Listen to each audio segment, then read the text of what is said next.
When calling 911, your information and your location is instant for dispatchers if the call is placed from a landline. But that's not the case for cell phones, which take up about 80% of calls coming into Boone County's joint communications. KOMU 8's Colleen Menadier takes a look at the location inaccuracies and how the FCC is taking steps to improve it nationally. It's a common phrase for Columbia-Boone County joint communications, but it's not always easily answered coming from a cell phone. In order for dispatchers to know where a call is coming from, they have to request it through the cell phone provider. It's called a ping, and to ping a cell phone, it requires you stay on the line for at least 30 seconds. Providers don't have to give your information, and even when they do, it is not always accurate. What we've seen is a decline in that accuracy when it comes to cell phones. It's an even bigger challenge if you call from indoors. Right now, cell phone carriers are only required to provide an accurate indoor location for 13% of the calls that come in. The FCC is looking to change that and is requesting the carrier's cooperation through a proposed rule called Find Me 911.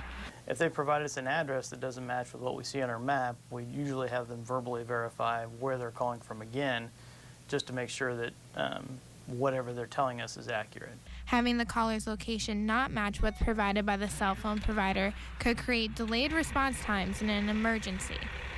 It can happen more frequently than you think. It happened just 2 months ago when a man called 911 saying he fell from a bluff and hit his head at the Three Creeks Wildlife Conservation Area. Dispatchers lost contact with the caller and then pinged his cell phone to find his location.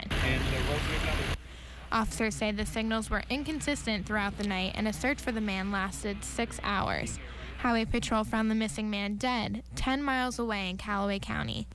Blumenkamp says that's one example of how the FCC change could benefit Boone County. Should that phone have, 5 years down the road under FCC regulations, been able to pinpoint within 3 meters of where he was, and then an elevation change of where he was, who knows what the outcome could have been. Colleen Menadier, KOMU 8 News, Columbia. The FCC proposal would require 2-, 3-, and 5-year requirements for indoor location accuracy. Over 5 years, their goal is to improve indoor location accuracy from 67% of calls to 80% of calls within 50 meters. For more information on the Find Me 911 proposal, you can visit our website, KOMU.com.